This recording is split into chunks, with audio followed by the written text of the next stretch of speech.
क्या है आध्यात्म?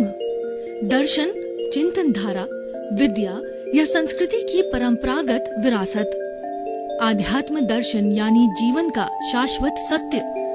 मानव जीवन से जुड़े शाश्वत सत्यों को जानिए और समझिए उपासक डॉक्टर सोहन राज तातेड़ से हमारे खास कार्यक्रम आत्मविज्ञान में। आत्मविज्ञान यानी सही दृष्टि, सही सोच। भाई और बहनों, मातृशक्ति को नमन।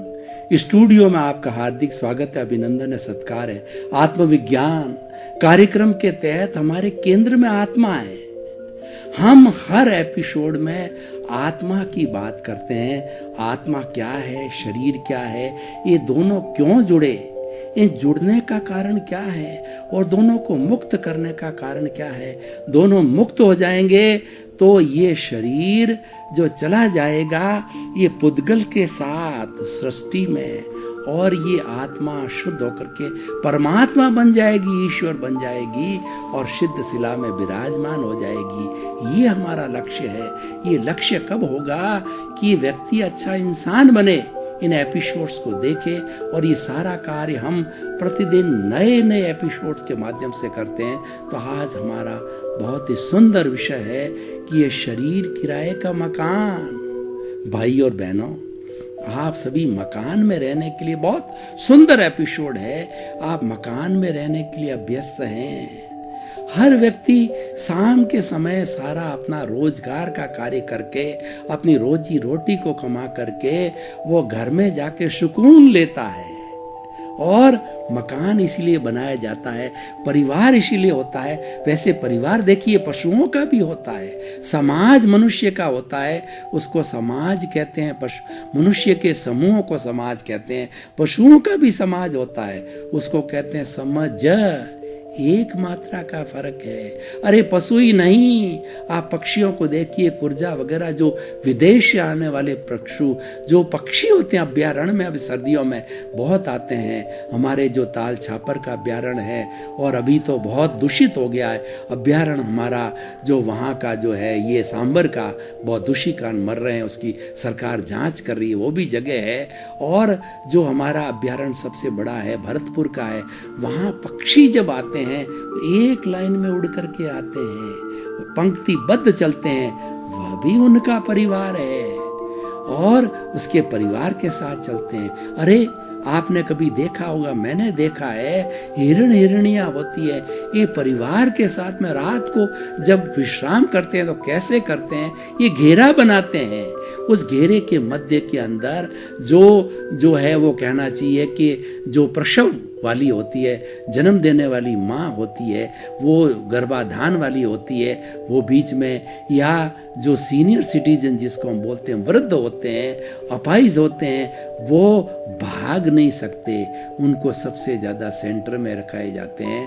फिर उसके बाद के अंदर प्रौढ़ लोगों का घोड़ा होता है, फिर जवान लोगों का घोड़ा होता है, और चारों किनारे पर चार यंग जो है हिरण जो अति शीघ्र भाग सकते हैं और वो नींद नहीं लेते हैं, तो वो शिकारियों की खोज में रहते हैं चारों दिशाओं में।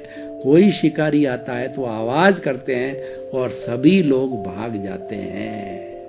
उनके जो है वह उनकी भाषा को समझ करके, उनका आह्वान को समझ के सभी भाग जाते हैं कि शिकारी आ गया है, कहीं हमारा शिकार न कर ले। एक स्थान के ऊपर जंगल में सुरक्षित जगह में वो लोग निवास करते हैं, वो भी उनका परिवार है, हर एक का परिवार होता है। तो मकान व्यक्तिगत एक परिवार का मकान होता है। मकान दो तरह के होते हैं, क्योंकि फैमिली बिना सुकून नहीं।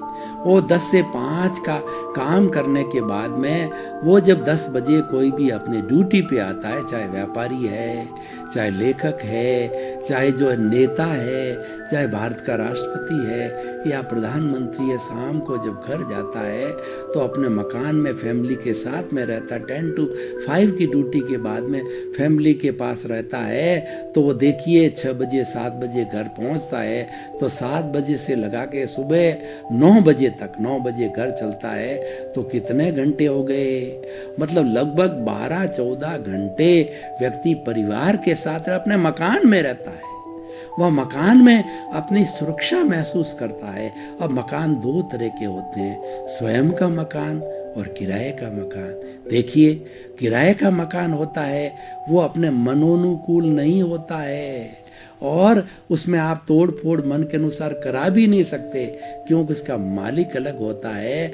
और किराए का मकान एक मजबूरी है, क्योंकि हमारे पास इतना पैसा नहीं है कि परिवार के लिए हम स्वयं का मकान परचेज कर लें। और जब पैसा होता है तो हम स्वयं का मकान कॉलोनी में चले जाते हैं या खुद का बनाते हैं, यूआईटी की जो प्लॉट है उसमें बनाते हैं और हम समूह के बीच के अंदर हम कॉलोनी में निवास करते हैं, वो सारा हमारा समाज बन जाता है। तो हम मकान की बात कर रहे हैं। किराए का मकान बार बार बदलना पड़ता है। किराएदार कहता है कि मेरे परिवार के सदस्य आपको खाली करना पड़ेगा, और अच्छा इंसान होता है तो वो तो खाली करता। कुछ दुर्जन लोग होते हैं, वो लोग जो है अपनी फाड़ी डाल देते हैं, आपको अधिकार नहीं है मेरा मकान खाली करने का।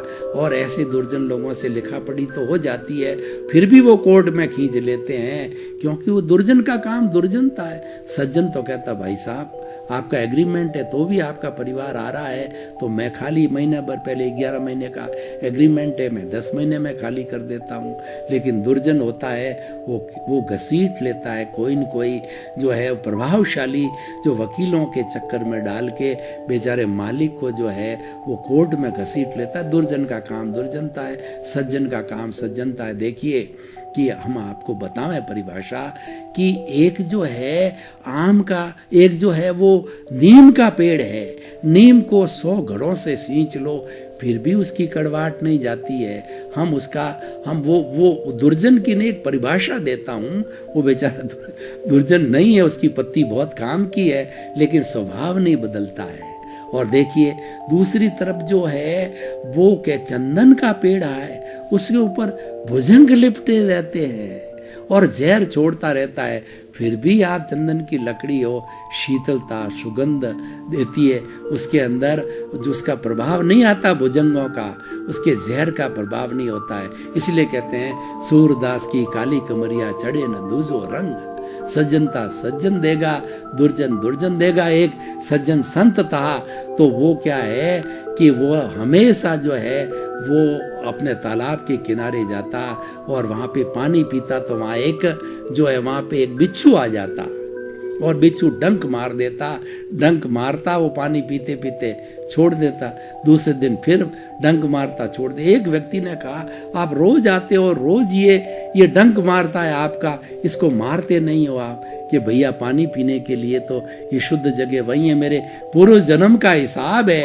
ये रोज आता है, मैं मेरी सज्जनता नहीं छोड़ता, ये अपनी दुर्जनता नहीं छोड़ता, ये हमारा हिसाब है इसलिए आता, हर एक के नहीं जाता है, ये हिसाब मुझे भुगता करना पड़ेगा, मुझे कर्मों को काटना पड़ेगा, लेकिन ये इसकी दुर्जनता है, मेरी सज्जनता है, ये दुर्जनता नहीं छोड़ता, मैं सज्जनता नहीं छोड़ता। तो भाई और बहनों ऐसे दुर्जन व्यक्ति होते हैं जो कि वैमनस्य खड़ा करते हैं, लड़ाई झगड़ा पैदा करते हैं समाज में, घर में, उनको हम क्या करें? उनको ऐसे दुर्जन और होते हैं समाज में, घर में 10 एक दुर्जन होगा, वो कुछ न कोई रगड़ा टंटा कलह जो है वो झूठ साच क्रोध मान और ये ईर्ष्या करता रहेगा। क्या करें? उसके कर्म ही ऐसे हैं, उसको निभाना पड़ता है। खोटा सिक्का होता है वो माँ उसको निभाती है, क्योंकि माँ कहता है ये भी मेरे कलेजे का टुकड़ा है, जो सपूत है वो भी मेरा पुत्र है, ये कपूत भी पुत्र है, तो वो उसको निभाती है, क्योंकि माँ होती है। माँ सबके साथ में एक सी भावना रखती है, चाहे सपूत हो, चाहे कपूत हो, चाहे खोटा सिक्का हो, चाहे असली सिक्का हो। तो भाई और बहनों हम बात कर रहे थे, अब मैं पॉइंट पे आता हूं, किराए का मकान। क्या आपने चिंतन किया कि ये मेरा शरीर है वो किराए का मकान है?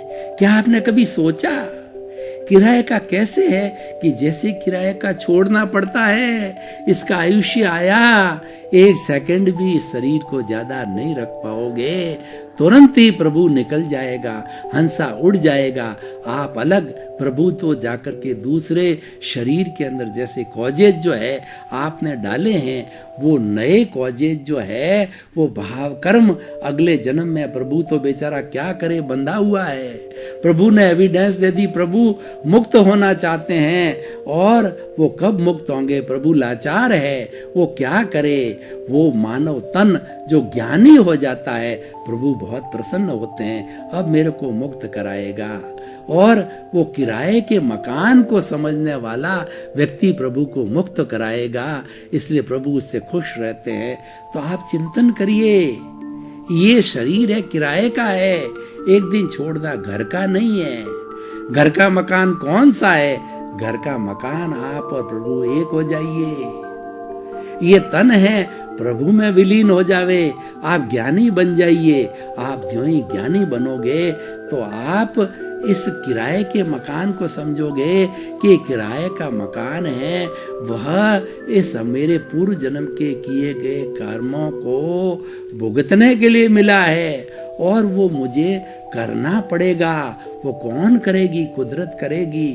कुदरत, जो ही हमने शरीर को जन्म देने वाली कुदरत होती है। वो 5 भूतों से जन्म लेता है, माँ का अंडज और पिता का शुक्राणु, दोनों आत्माएं जब ये मिलती है इंटरकोर्स के समय में, दोनों आत्माएं, एक अंडज और एक शुक्राणु, दोनों आत्माएं होती है, दोनों मिलते हैं और उस अंडज को फोड़ करके एक ही कामयाब होता है। एक समय में जब इंटरकोर्स किया जाता है तो 9 लाख आत्माएं, वो प्राणी हैं, शुक्राणु निकलते हैं, अंडज को फोड़ने वाला एक ही सक्सेसफुल होता है। और एक जब भीतर घुस जाता है, उस अंडज को फोड़ करके वो अंडज बंद हो जाता, दूसरे को वह अलाउ नहीं करती, सारे मर जाते हैं, 9 लाख -1 मर जाते हैं। और वो भीतर जाकर के अंडज और शुक्राणु मिलकर के एक तीसरी आत्मा को जन्म देते हैं, जिसको एम्ब्रियो कहते हैं। वहां आप अवतरित होते हो, उस माँ के गर्भ में एम्ब्रियो भ्रूण बन के अवतरित होते हो। अगर आपके भ्रूण को नहीं गिराया जाता है, धीरे धीरे 9 महीने तक बच्चा बड़ा होता है और इस शरीर के रूप में आता है। तो ये सारा जो है वो हमारी प्रकृति के अधीन होता है, और प्रकृति, वो एम्ब्रियो बनते ही प्रकृति स्टार्ट हो जाए, कुदरत स्टार्ट होती है। और ये कुदरत पंचभूतात्मक है, 5 भूतों से एम्ब्रियो को पृथ्वी, जल, अग्नि, वायु और आकाश से उसका पोषण चालू हो जाता है, और कुदरती रचना लागू होती है वहां पे। कुदरती रचना क्या है? 6 तत्व है ये सारी सृष्टि है। कोई ईश्वर सृष्टि को नहीं चलाता, कुदरती रचना चलाती है, और उस पर कुदरत का कानून लागू होता है। वो कानून क्या है कि जैसा ये आत्मा पूर्व जन्म के कॉजेज डाल के लाया है, और जन्म लेकर के मृत्यु तक वह संजोग जुटाती है, और अगर वो ज्ञानी पुरुष है तो ये भीतर बैठा प्रभु है, वो बहुत खुश हो जाता है। और ये जो खुद का मकान है उसकी पहचान करो। अरे किराए का मकान तो नाशवान है, 99% लोग किराए के मकान में रह करके राम नाम सत हो जाते हैं, क्योंकि वो ज्ञानी है, वो जीवात्मा है, और किसी ज्ञानी पुरुष का मिलना हो जाता है। दादा भगवान जैसे ज्ञानी पुरुष, बड़े बड़े आचार्य जैसे ज्ञानी पुरुष, वो क्या करते हैं? वो आपका पुण्योदय पीछे से लेके आते हैं, वो भी आपका प्रारब्ध होता है, और आप छोटे जन्म के अंदर एक अच्छे आचार्य के हाथ से दीक्षित होके साधु बन जाते हैं, या दादा भगवान जैसे के पास में आप जो है मनुष्य जीवन श्रावक रहते हो, गृहस्थी रहते हुए भी जाते हो। तो वो क्या करते हैं? काल बेलिया क्या करता है कि काल बेलिया जो है सर्प को पुंगी पे नचाता है, उसका धंधा है, उसका प्रारब्ध है काल बेलिए का, तो उसको नचाता है, उसको ज्ञान है, वो बड़ा सर्जन है, उसको यहाँ से गर्दन से पकड़ करके और उसकी जो जहर की थैली है उसको काट करके फेंक देता है, और शल्य चिकित्सा करने का वो बहुत बड़ा सर्जन है काल बेलिया। चिकित्सा करके उसको जीवित रखता है। फिर क्या करता है कि तुम भलाई नाच, वो सर्प रूपी जहर की थैली चल गई, नाम मात्र का नाग है, क्योंकि उसको अपना जन्म का आयुष्य भोगना है। फिर अपने पिटारे में बंद रखता है और लोगों के सामने वो उसको खोलता है। लोग डरते हैं, पैसे डालते हैं और वो अपने हाथ में भी डसा करके लोग देखते हैं जादू करता है। और वो पूरी जीवन भर की जीविका उस नाग से, नागिन से, अगर इस तरीके से जहर की थैली काट के, वो घर में किसी को नहीं काटते, वो पैक ही रहते हैं। उनको भी वो भी उनको दूध पिलाते हैं, उनको जिंदा रखता है, क्योंकि उसके जो जीविका का वो साधन है। तो देखिए भाई और बहनों, ज्ञानी पुरुष यही करते हैं। ज्ञानी पुरुष दादा भगवान जैसे, वो कहते हैं, वो चीरा फाड़ा करते हैं, ले तेरा ये राग द्वेष, ये थैली फेंक करके हमको जो है वह क्या करते हैं, अंतरात्मा बना देते हैं, हमारा पुनर्जन्म कर देते हैं। और पुनर्जन्म करके वो कहते हैं कि तेरा राग द्वेष जो चार्ज था वो मैंने फेंक दिया, और जो तेरे भीतर जमा हुआ है जन्म जन्मांतर का, वो मेरे हाथ में नहीं है, वो तो तुझे भोगना ही पड़ेगा। ये कुदरत का कानून है और ये कुदरत की रचना, ये कुदरत है, वह मैं कुछ नहीं कर सकता। तो वह बर्फ की शिला की तरह वह पिघलता रहता है, वो डिस्चार्ज रूप में। और ऐसा ज्ञान लिया हुआ व्यक्ति जो है वह फिर चार्जिंग समाप्त हो जाता है। हर बार उसकी जो प्रतिष्ठित आत्मा है वो डिस्चार्ज फॉर्म में रहती है। इस जन्म में रहेगी ज्ञान लिया हुआ व्यक्ति, वो डिस्चार्ज होता रहेगा। वो कहने को तो चार्जिंग होगी कि इस जन्म में चार्ज किया है, लेकिन इधर वाली जो है वो फुफकारने वाला नाग नहीं होगा, वो सीमित होगा, क्योंकि भुगतान आपका बर्फ की शिला की तरह जन्म जन्मांतर का पड़ा है। आपके भाव बनेंगे लेकिन अहितकारी भाव नहीं बनेंगे। कॉजल बॉडी आपकी लिमिटेड बनेगी और 1, 2, 3 भवों में बर्फ की शिला की तरह आपका ज्ञान, आपने जो जितना भी आपका भुगतान तो करना ही है। और भुगतान भी भाई और बहनों 2 तरीके से होता है। एक जो शरीर के अंदर वो भुगतान होता है, शरीर को एहसास कराता है, सुख दुख की अनुभूति कराता है।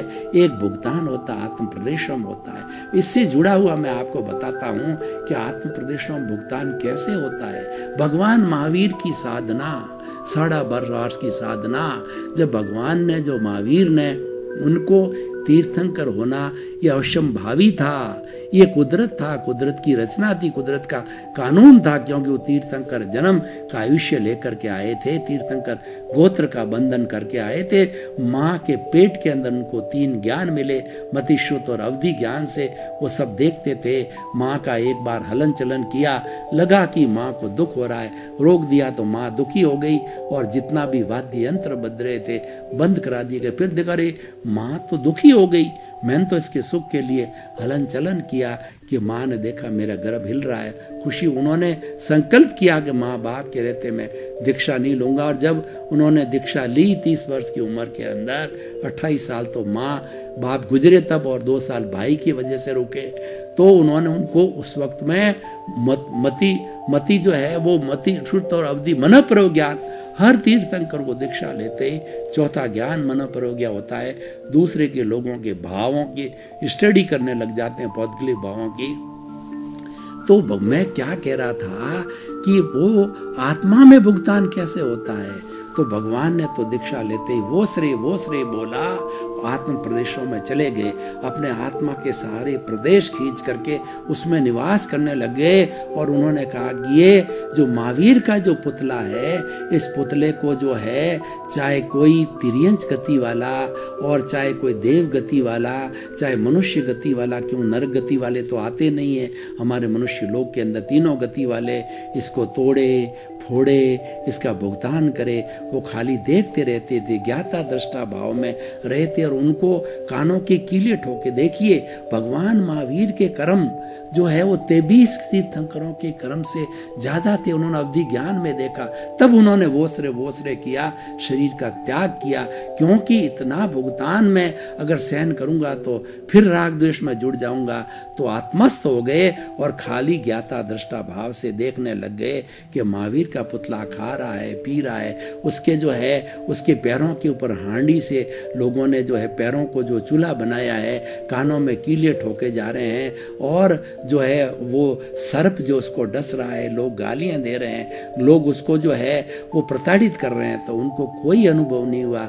सारा 12.5 वर्ष की तपस्या आत्म प्रदेशों में भोग ली गई, क्योंकि शरीर तो इतना भोग नहीं पाता। शरीर को हटा दिया तो आत्म प्रदेशों में भुगतान होता है। तो भाई और बहनों, इस तरह और भी आत्म प्रदेशों के बहुत जो है वो बात है। हम बात मूल अपने विषय की बात करते हैं। ये किराए का मकान है, ये सोचिए। और ये सोच कब डेवलप होती है? ज्ञान लेने के बाद। अंतर आत्मा वाला हर वक्त चिंतन करता है ये किराए का मकान है। तो और ये जो कुछ भी पुतला कर रहा है, ये तो पीछे से लेके आया हूं और मुझे इस पर कोई प्रतिक्रिया नहीं करनी, उसको एज इट इज भुगतना पड़ेगा। चाहे आत्म प्रदेशों में भोगे, कैंसर का बीमार हो जाता है व्यक्ति अगर ये शरीर, तो वह ज्ञानी पुरुष जो है वह क्या करता है? वो प्रभु भक्ति में लग जाता है। वो ज्ञाता दृष्टा भाव में चला जाता है कि मेरी तो ये विशुद्ध आत्मा, मेरा घर है, ये किराए का घर है। वो अपने घर में चला जाता है कि और आत्मा के साथ विलीन हो जाता है। आत्मा ज्ञाता है, आत्मा दृष्टा है, मेरी आत्मा मेरा घर है, वो जानने वाला है, देखने वाला है, वो अनंत सुख का धाम है, उसका मैं सदस्य हूँ। और उसके साथ मेरे प्रज्ञा रहती है, संभाव रहता है, संवर रहता है, और मैं मेरे घर में चला गया हूँ। ये टूटे तो टूटे, फूटे तो फूटे, और ये अपना करे। और देखिए, कैंसर का जो बहुत बड़ा व्यक्ति होता है, इतना सहन नहीं कर पाता है, तब उसके सामने भगवान की धुन लगा दी जाती है, टेप चलती रहती है 10 घंटा 12 घंटा, उसको नींद आ जाती है। तो देखिए कि टेप लगने के पहले भी वो जो है वो इस दर्द को जो दीमक खा रही थी, जो कैंसरियस सेल्स उसको दीमक खा रही थी, तो जितनी वो उसको कष्ट की अनुभूति कर रहा था, तो कर्म तो लागू थे, लेकिन वह भगवान के धुन में अपने ज्ञाता दृष्टा में जाने के कारण, उसको टेप को सुनने के कारण इतना वो लवलीन हो गया कि वो सारा जो भुगतान हो रहा है कर्मों का, आत्म प्रदेशों में हो रहा, भुगत रहा है। तो भाई और बहनों, आप आत्मविज्ञान कार्यक्रम देखते रहिए। आत्मविज्ञान कार्यक्रम आपको अज्ञान काट करके ज्ञान के द्वारा अज्ञान काटने के सूत्र देगा, आपको दृष्टि देगा, और ये दृष्टि आपकी सृष्टि बनेगी और आपका जीवन धन्य हो जाएगा। और धीरे धीरे इस ज्ञान आत्मविज्ञान को प्राप्त करके, आत्मा के ज्ञान को प्राप्त करके आप अज्ञान की बेड़ी को काटते रहोगे। तो धीरे धीरे काट करके कुछ ही भवों में आप अगर निरंतर ऐसे ही बनो रहोगे, आत्मविज्ञान के सूत्रों को लागू करोगे, ज्ञान को हाजिर रखोगे, 5 आज्ञा को हाजिर रखोगे और अपनी प्रज्ञा के नियंत्रण में रहोगे, आप जो है वो हमारा संभाव और संवर में रहोगे, सिद्ध बुद्ध मुक्त बनोगे। आपके प्रति मंगल भावना। आत्मविज्ञान में आत्मविज्ञान यानी सही दृष्टि, सही सोच।